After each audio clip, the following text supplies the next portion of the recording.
Hi everybody, Chris Titley here and welcome to Scoreboard. This episode is powered by Swyftx, Australia's top-rated crypto exchange and proudly homegrown. Just like many of the athletes and business leaders we feature on Scoreboard.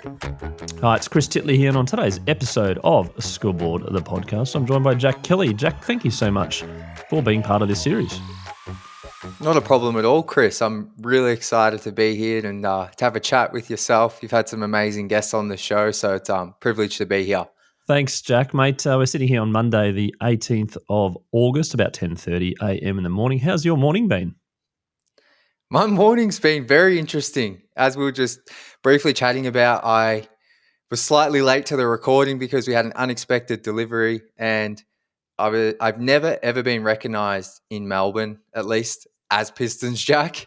And of all people, the person delivering our new bed this morning says, you're not Pistons Jack, are you? And we had an awesome chat just about the team and some of the things that have gone on in the past 8 months. So that was it's kind of timely, the fact that I'm jumping on here now to talk about my journey, that happened. So yeah, that was really beautiful experience. Mate, what a great moment to share to the listeners out there for Pistons Jack. It obviously means that you're doing the right thing in terms of your content creation.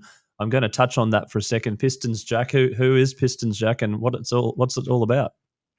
So Pistons Jack is my brand, my social media brand that I launched in late October last year, and I make Pistons content about the Detroit Pistons from the NBA every day of the week. This is all I do across all platforms: short form content, news updates, vlog content of my trips to Detroit, and then across YouTube we have some longer form content. Just honestly, any type of content you can think of related to sports, fan interviews, I try and do it all across the various platforms And mate, every day of the week. obviously very, very passionate about the Detroit Pistons. Where did that passion come from? And I suppose the journey into okay, let's share this passion and see if there's other passionate fans out there based in Melbourne and also across the world.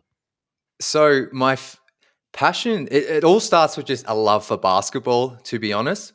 I remember growing up, my family was a massive AFL footy family. We would go to every St Kilda football game. That's what I grew up with. But when I got to middle school, in the spring, summer, you had to pick a different sport apart from footy because that was winter. And my mum said, "Why don't you try basketball?" I think I was like 12. Never played basketball, never touched a basketball, and I instantly got hooked. I love sports, so I would I figured out how to play basketball and I became obsessed with it, to be honest. And so I was an NBA fan throughout like the mid 2000s. And then in around 2010, 2011, I was a really big fan of like Dwight Howard and these Orlando Magic teams.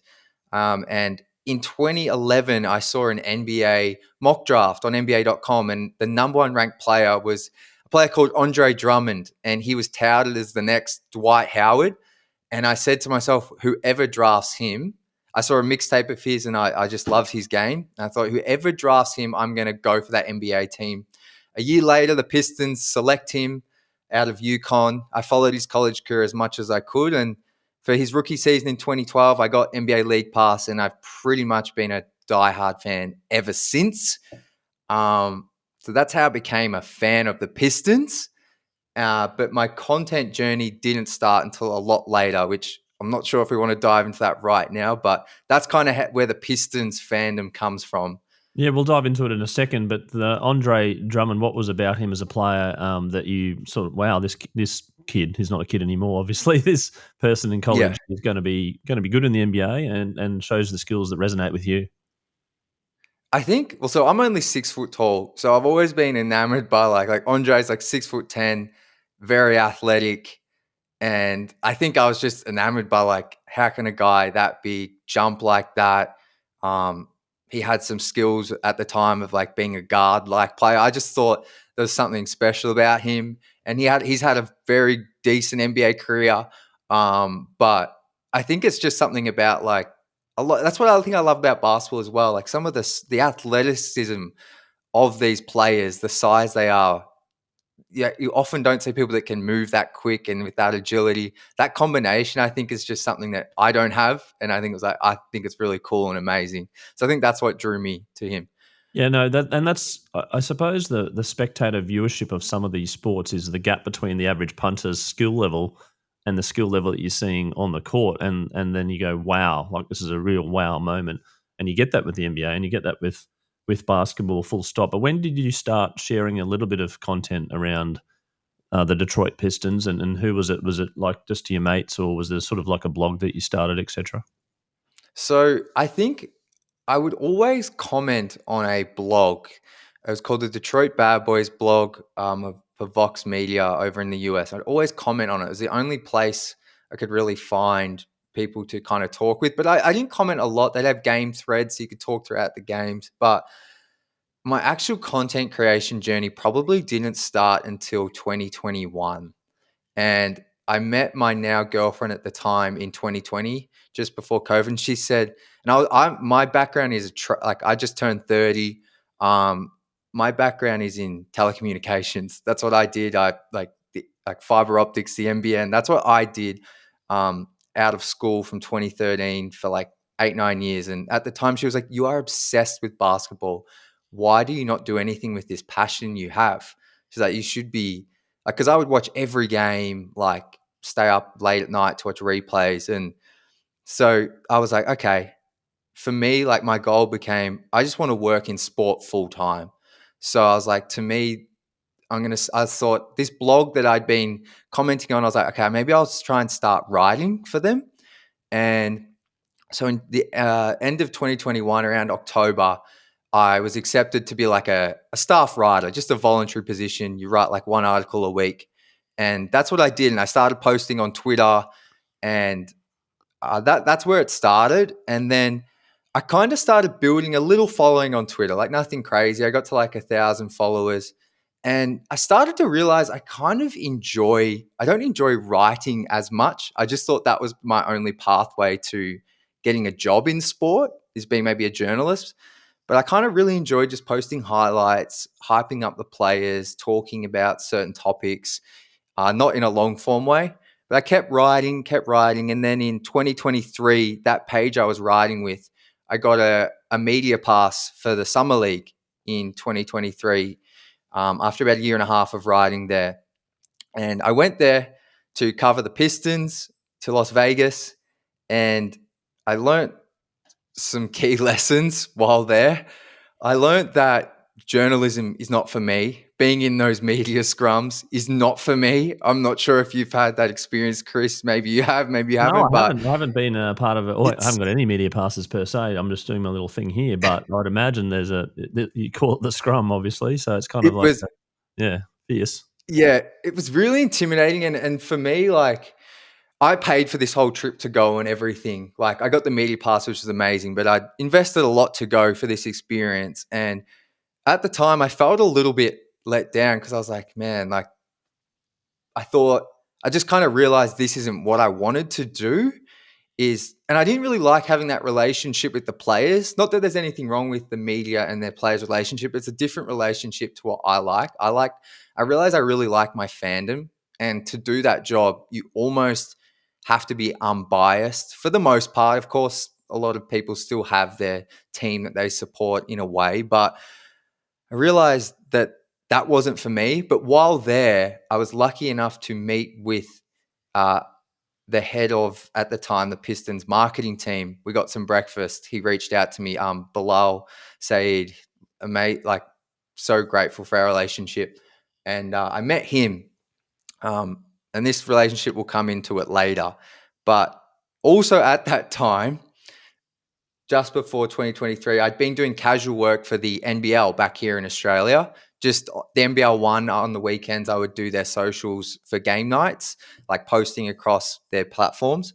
So I had actually been in conversations to interview for a job there as well with the NBL as a grad. So that was exciting. So I got that position at the NBL as a grad. But So you I weren't a finished grad, up right? You were like kind of 20 I was like or something. 27. Yeah. 27 years old, or maybe I was 28, sorry, in 2023. And so I took that role. Obviously, it was that type of role is for people who finished university. So I was leaving my full-time job at the time was still in telecommunications. So obviously being in that industry for 8-9 years, you earn a certain wage. So I took the jump across. My girlfriend was very supportive. We could still live pretty fine. Like, it was me who was going to be sacrificing a little bit. And I got the job with the NBL. And before I even started, the social media coordinator at the NBL had actually resigned. So they said, "Do you want to interview for the social media coordinator job?" And I said, "Okay, I'll do that." So I got that job as social media coordinator. And before I go any further, like, because I know I've just said a lot, but yeah, it was to get that job at the NBL. Like, at the time, I felt like, yes, this is what I wanted. I'm in sport full time, and I'm in basketball, a bonus. So that was amazing. So that was around August 2023. Right, what a journey! And basketball was the central point there in regards to that. And you'd obviously grown up, as you said, talking about AFL and St Kilda, etc. Basketball, NBL, NBA. Did you follow the NBL and NBA very, very closely, or was it interchange? And your girlfriend said basketball was an obsession. Was there any preference in terms of like what you're watching and how you're watching and who you're following, etc.? It was always, I always wanted to work in basketball. Like basketball, like I said, growing up was a huge AFL fan, like the St Kilda, obviously, but basketball became my, like, that's all I cared about. Like, the footy for me was more like where I could just be a fan and watch that on the weekends. But basketball was always my goal. I always wanted to work for the NBA at some point, but the NBL was the best thing in Australia. And I actually was a member of Melbourne United the season before I got the job. My girlfriend got it for us as like a little present. And so I actually ingratiated myself with the league, knew a little bit about it. It's funny how life works, how the season before, didn't really watch much NBL, but we got the membership. And then, of course, I start working there a year later. And yeah, I owe a lot to the NBL for how much I learned to allow me to get to this point. And from writing and commenting on blogs, etc., to the NBL one to the NBL, and being a social media coordinator, what was the role there in regards to actually giving your own fandom and showing your own fandom versus managing different types of platforms, and what the NBL wanted versus what you wanted? So when I got to the NBL, I'll be honest, I did not know a lot about social media. I think what they saw in me was someone who has just a deep passion and understanding for basketball, and someone who had shown an ability to grow a little audience on Twitter, and someone who could, produce content throughout games. And I think the understanding was, let's just train him up, like, and give him all the tools. And Mark Simeone from the NBL, who's the current social media manager, he taught me so much. He taught me how to post Instagram reels, what works, how to grow an audience, what's going to push out this piece of content to a greater audience using all these little techniques. I would constantly go up to the graphic designers and video producers and try and learn how to use Photoshop, how to use other Adobe programs. And I would just come home and practice it myself. And and I would practice and put it into like on my Pistons content, because I would still just do that for fun on the side, just on Twitter mainly. And I would just use the Pistons as like my testing ground for all the stuff I would learn at the NBL. And I had no issues separating the NBL and my NBA stuff. Like, the NBL was my full-time job. That was my commitment. And anything else time I had outside of work, I would put into the Pistons on Twitter and mainly YouTube at the time. So, but learned so much, like I said, about growing an audience, what is, like, figuring out how to use trends that are trending right now and putting that into your content to have content go viral and grow your audience. Yeah, no, I'm curious to know. Obviously, to send Scoreboard to the moon, virality, etc. So I'm curious to know some tips on that, but also the different types of content that you were producing, and some underlying themes. Now, I'll sort of break down that question a little bit. Was it opinionated views? Was it news? Was it a combination of both? And also, was it in terms of adding comedy or humor or something a little bit different? I'm curious to know. So with the NBL, it would always just be news, and the only opinions we would have were from our experts or the media personalities. So like Andrew Gaze, Pete Hooley, any of the commentary team, we would use. They were the only people's opinions. Like obviously, I could never have an opinion across. We would never post that across the NBL channels. But for me, like for my Piston stuff, the opinion in my story seemed to be what related to people a lot more. So it was kind of like these two different lanes. But definitely for the NBL and its growth, it would be a lot of opinion based stuff from our experts. But the main key driver for any growth in social right now, and it's nothing new, is just short form video. That's where everything goes. And it's how you need to make that video as short as possible, and it needs to have a good hook in the first 3 seconds, or it's not going to go. If you don't have a hook, it might go viral every now and then, but the first 3 seconds is everything. And then you can add in the other short form videos. Trending sounds are the next key. Like if it has that little arrow next to it, try and use that. These are just the key ingredients to have things consistently perform across a period of time to grow your audience, and because that's what we're all trying to do. You used the word consistent. What does consistent mean in your eyes? Every day, no days off. Like you got, for me, and that's like, I think that's one of my key pillars of Pistons Jack is every day. Like whether it's just a tweet or like I need to get something out every day. And sometimes that's like, it is like, I think for a lot of people, social media is just, it's just posting something like, but there's a lot of thought that goes into all these posts. So it can be a bit draining, like Christmas Day, like every day of the week, you need to have something, in my opinion. And some people will say, well, too much, like you don't want to just put stuff out there for the sake of it. But for me, like I think you got to have something every day to keep your audience coming back, especially when you're doing sports. I think for me, like with news updates and just storytelling, like you want to be the number one place. Like I want to be the number one Detroit Pistons place outside of the actual team that people come to get their updates and to have fun, essentially. Is that a goal of yours? Absolutely. And when did you sort of work out that goal? And I suppose, have you always been a goal setter? Definitely. Yeah. Always very big on goals, very big on manifesting those goals every day. I'm looking at it right now, a manifestation diary that I write in every morning. I do a 75-day challenge. And at the start, I set what I want to achieve. And then I write those down in different ways and thoughts and feelings every morning. I do that with my girlfriend, actually. And we do that together. And it's kind of crazy to look back the first time I did this last August. I've achieved a lot of the things on there that I honestly probably at the time of writing them thought were like things I wouldn't achieve, especially in that time frame. So I've always set goals, especially since changing careers. I probably didn't when I was working in telecommunications. I was a very different, narrow, like small-minded. I don't know what to say. I just didn't have the self-belief I could do anything outside of Melbourne, Australia, to be honest. So I guess to answer your question, I probably have changed, but since chasing this dream to work in sport and making it become a reality every year or so, like that's where the goal setting has definitely come in.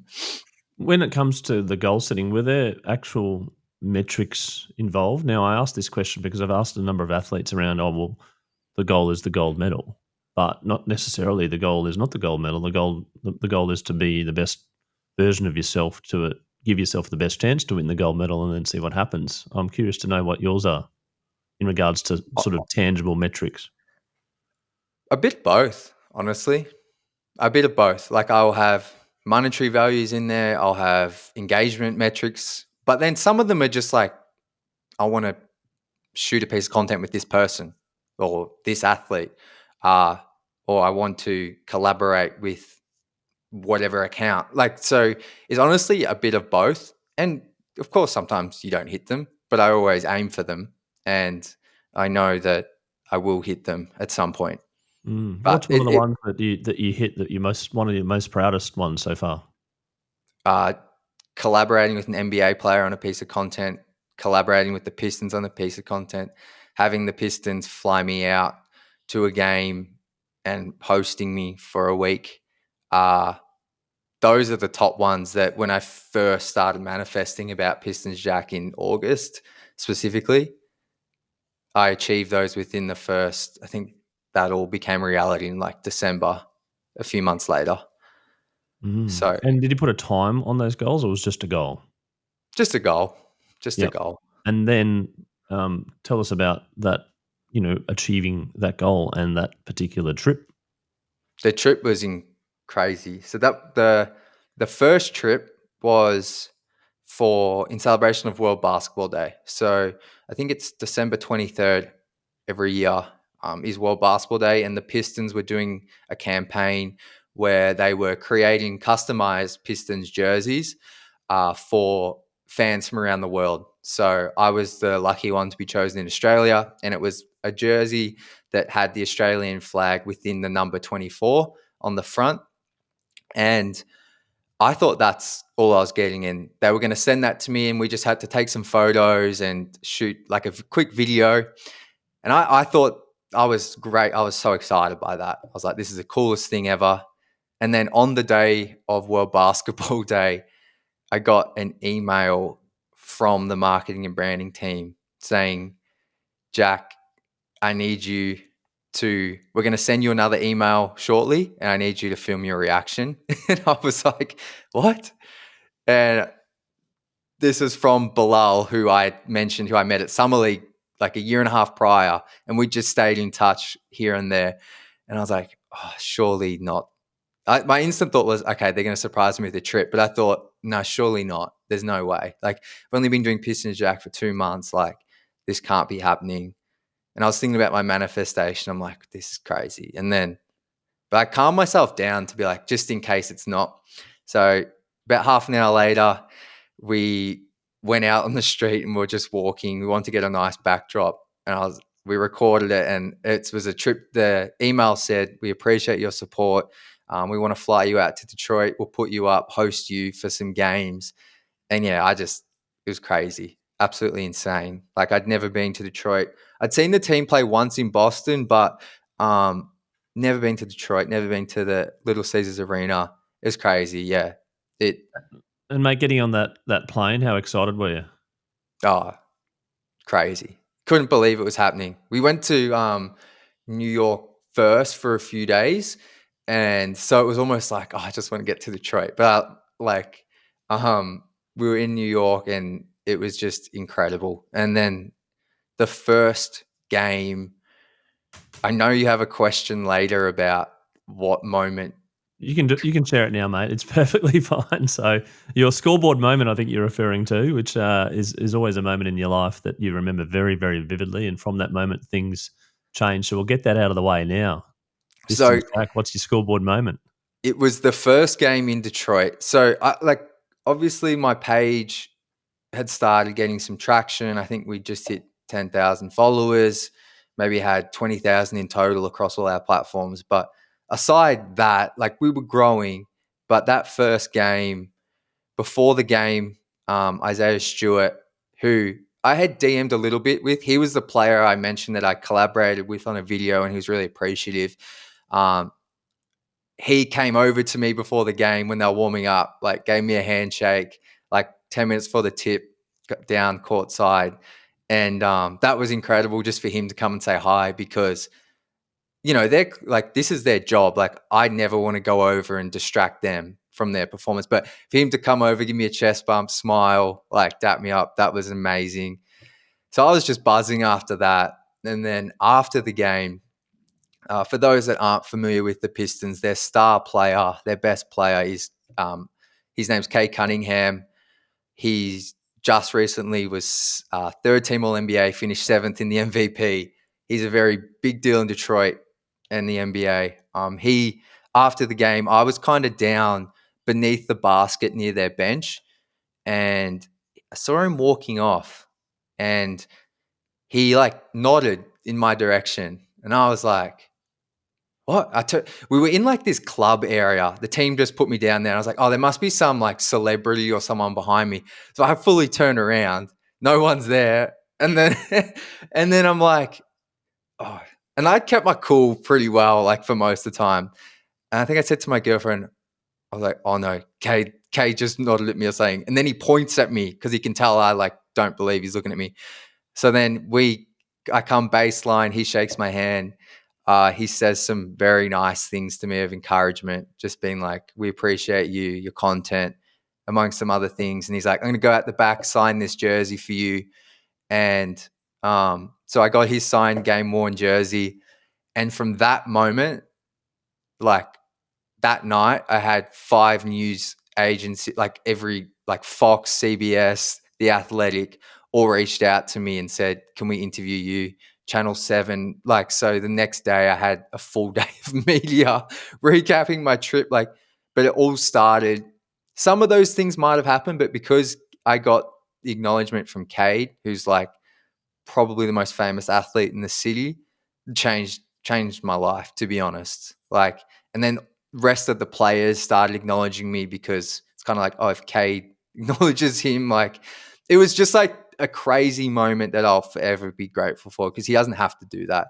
And I said, like, he's the last person of the 350 people that work for the Detroit Pistons that I would think knows who I am or especially what I do. So that was an Mate, that's incredible a brilliant moment. moment to share, and thank you for sharing that. And obviously, there's validation of acceptance, and we've talked a little bit about imposter syndrome in this podcast a lot.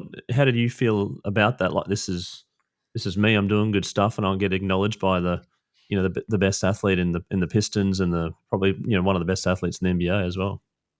Oh, it's crazy. It's like I think I do struggle with imposter syndrome a little bit here and there now. Definitely the first 4 to 5 months. But I feel like when I first doing this journey, like Pistons Jack has only been around for 10 months now, I think. I think the previous 2.5 years, whilst I didn't have the biggest audience or anything, kind of helped me build through that and just get to a point where it's like, I don't care what people think about me and I work hard enough that I deserve this. Like I would work full time. The NBL was a lot of hours, nights, days, and loved my time there. But I would also be doing Piston stuff on the side, making my own content. So I've worked extremely hard and like to do what I do. Like I've spent so much time. Like I don't go out. I don't drink anymore. I've sacrificed a lot financially, everything. And it's what everyone does. I don't think I'm special for doing that, but I think that helps erode the imposter syndrome because I feel like in a way I have worked really hard for these opportunities. And I'm extremely grateful at the same time, but I think that helps me deal with the imposter syndrome To whenever it keep creeps up. your high performance up every day would be pretty mentally draining around a game plan and then execution and learning from these leaders and athletes on this podcast. There's a lot of high performing traits. How do you go about keeping that high performance trait going for you as a content creator, and a lot of mental energy, as you mentioned, in regards to what might work, what doesn't work, those 3 seconds, those keywords, the thumbnails, etc. How do you sort of wind down, and how do you keep going again tomorrow? It's a great question because I think in content especially, like my emotions, this is something I'm trying to work on. If my engagement now is low because it's August, the NBA is at its absolute dead point, and I'm still putting in just as much work, but not as many people care about basketball. But when you see those numbers dip, you can think the world's crashing because you're like, am I doing something wrong?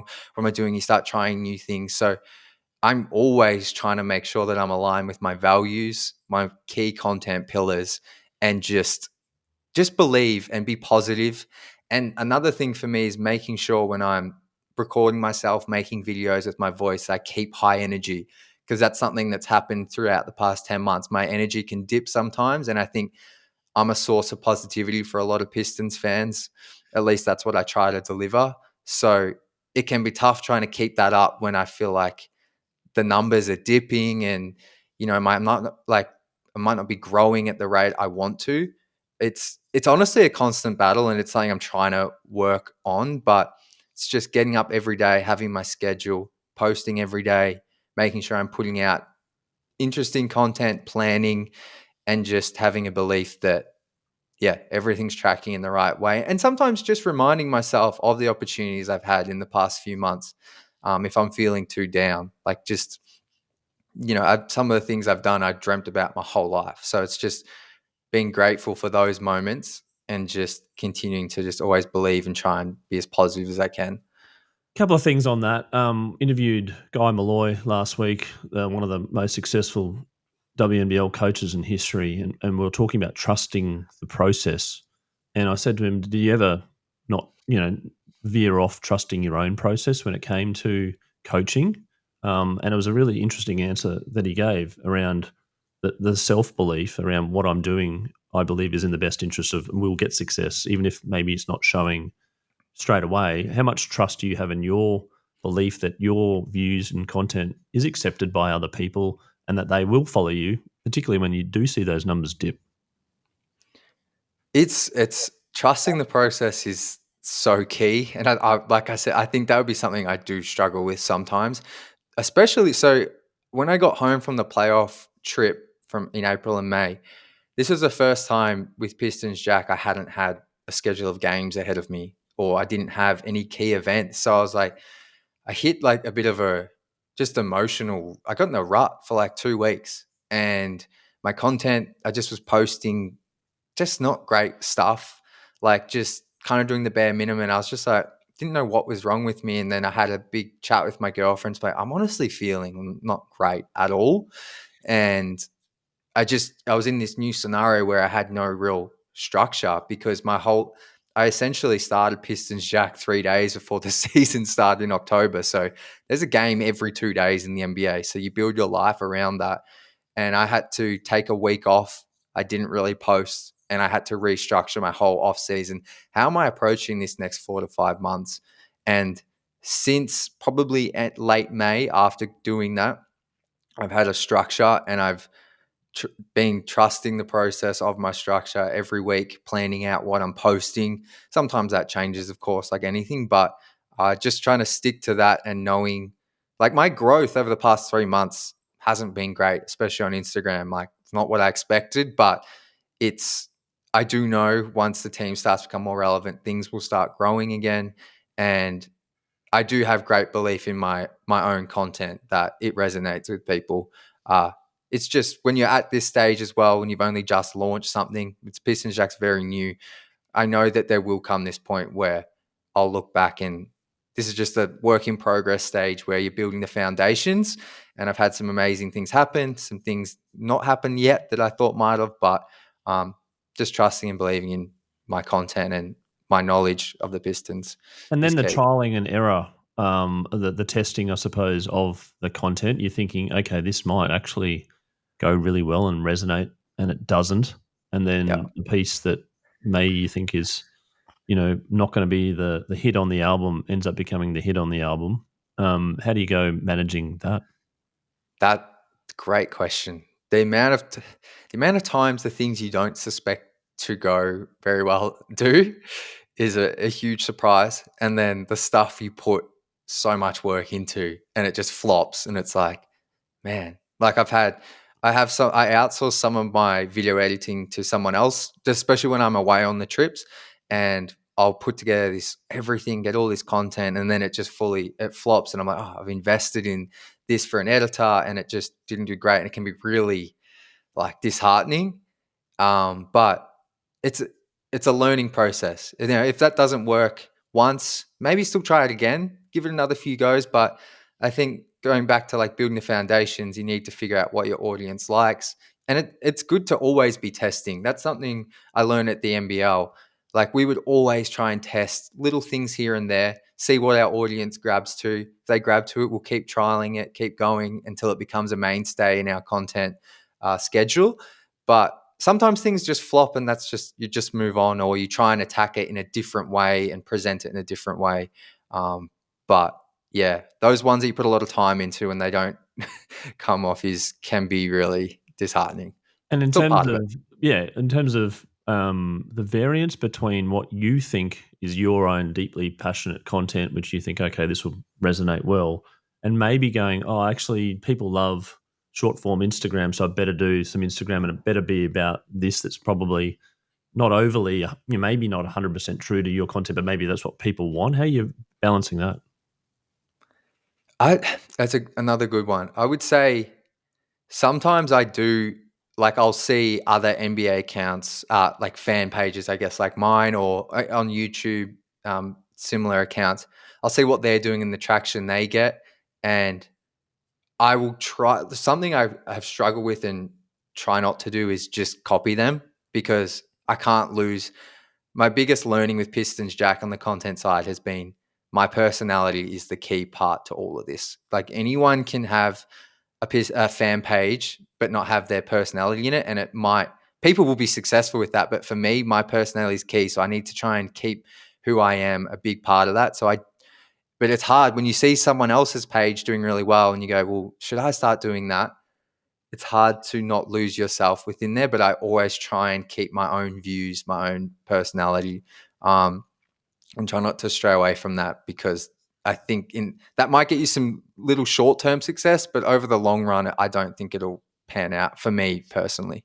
And then Pistons Jack, the identity, the Australian fan from Melbourne. Do you sort of leverage Australia a little bit in terms of your accent, your content? Do they ask you whether you wrestle crocodiles and get hop on kangaroos to school and stuff like that? That you sort of leverage a little bit. Oh, I probably haven't played into it as much, but I am, like, one of my things I'm trying to build out, and I've actually just got a couple of people signed up on board to help me with planning these events, is trying to build the community in Australia more, with events like meetups. And just another big piece I want to do is highlight basketball in Australia back to my audience. Obviously, a fair few of them are in Detroit, but a lot of my audience is in the US overall, not just Detroit. So highlighting basketball in Australia back to the US is something I'm really trying to do. So trying to use some of my contacts within the NBL to do that. But the thing that's crazy is people, especially in Detroit, cannot believe there's fans of their teams outside of the US. And I'm just like, it's crazy. There's so many. The number one message I get is like, I thought I was the only Pistons fan in Melbourne, Australia. I thought I was the only Pistons fan in the UK. I thought I was the only Pistons fan in City X. Like, it's incredible. So that is something I probably am looking to leverage and just highlight more, is basketball in Australia and internationally for the Pistons too. And when it comes to the content and maybe it's integrated into the goals there or the manifestation in around revenue and monetizing content, the difference between passion content, which is free and people do it and whatnot, to monetization, where are you veering in terms of your views on that? So it's been a journey for sure, because in terms of that side of things, I just decided I'm starting Pistons Jack with not much of a plan. I had savings, obviously, and I also was earning some revenue from AdSense, which is YouTube. So, and I've also still sometimes I've been doing work for the NBL still, just helping with their game nights when the season's on, socials. So it's still very much a work in progress, that side of things. But I do have some things in the works that are really exciting in terms of potential partnerships. But I've also tried to play this with more of a long-term view, at least with my situation, where I want to be very certain in the brands I align with me, and there's a real long-term partnership there. So don't know if that answers your question great, but I'm still very much in a phase of trying to develop that side of the business, because, like I said, some people will probably be horrified to hear like that. My girlfriend's a huge part of all of this, and her support. She's an incredible person herself with her own business, who inspires me, and she's helped me every step of the way to get to this point. So she's a huge factor in why I'm able to sometimes take these risks, not for financial reasons, just with her support and what she's willing to sacrifice to help me. So I want to be transparent about that, but there's some partnerships coming up I'm very excited about that are in the works. But yeah, it's been a journey. After being on a salary for the 9 years of my life, it's definitely different when you're earning your own wage. Mate, absolutely, 100%. And Scoreboard picked up a partner in Swyftx after episode 87. So we got to the 87 episodes. Obviously, It was a passion project, etc. But we thank you, Swyftx, and as part of our sponsorship with Swyftx, we do a little segment called the Bucket List. And Swyftx is Australia's most trusted crypto platform with over 1.1 million users here in Australia and New Zealand. And as part of that sponsorship, the Bucket List, as we mentioned, is a sporting event that you haven't attended thus far that you'd love to attend. And as part of their new TVC campaign, it's Where Can Crypto Take You? I'm curious, Pistons Jack, I might know the answer to this, but your bucket list sporting event that you haven't attended yet. NBA Finals with my Detroit Pistons. Sorry for the boring answer. They made it this year, but into not the finals, but the finals. But you want the grand final, right? Absolutely. And if I had to say a team it's against, because I love like opposing arenas in the NBA. That's a secret thing I've just always loved as a kid, is like certain arenas. Detroit versus the Lakers. I know that's that's a very popular team, but just their arena, that's somewhere I'm hoping on my next trip back to the US I can go to watch LeBron and the Lakers in that theater of the Crypto Center. So if it could, my bucket list would be Pistons versus Lakers in the NBA Finals. Pistons, Lakers, NBA Finals. You heard it first for the upcoming season. And also, we talk about the importance of sponsors. We've actually picked up a new partner in PocketSmith, and they're going to power this new segment called the Do You Budget segment of the Scoreboard. PocketSmith is the personal finance app for the household CEO, the one keeping the budget in check, paying the bills and kicking big goals. Over 80,000 Aussies use PocketSmith to track spending, see their net worth, and plan ahead. Pistons Jack, how do you go? Do you budget? I do budget. I need to probably look into PocketSmith because I just use Google Sheets. There you go. I use PocketSmith. It's great. The categorization on the different types of spending, you can actually make it personal. So it's not just food. It's more takeaway, or it might be McDonald's, or it might be like Chris coffee versus Julia coffee, my wife, etc. So different categorization. There you go, mate. But the answer is you do budget with Google Sheets. You find it playing around with it all the time? Yeah, absolutely. I love putting in the calculations, the equations. I've got it set up pretty well, to be honest. It's something. I probably wasn't always someone who would budget, but after about 4 or 5 years of working full time, only having one bank account was pretty crazy. So we set up some bank accounts. My brother's very much into accounting and that side of things. So we set up a spreadsheet, and I've been using that for a while. Awesome. Now, you've also touched on some moments in sport that are very deeply personal to you. I'm curious to know what your all-time favourite sporting moment is. Okay. So I got two. The first one is definitely being in the building, game 2 of the NBA playoffs, Detroit versus New York. The game was in New York. It was the first playoff game. That was this past April. The Pistons had won since I've been a fan. It's the first playoff game they've won since 2008. First playoff win in 17 years, and I was in the building for it. Celebrated with the fans, some Pistons players' family that were there. It was just I said at the time it was the best night of my life. And then the second moment would be Brendan Goddard taking that mark on Harry O'Brien, 2010 grand final. Fortunately, I was there. It was a draw, but I'll never forget that. What a time to be alive when an AFL has a draw and then you go back and play the following week. It's a story you tell so often to people like, are you kidding? They came back again? You're like, yes, they came back again before the rules changed. But I thought when he took that mark, I thought we'd won. I did.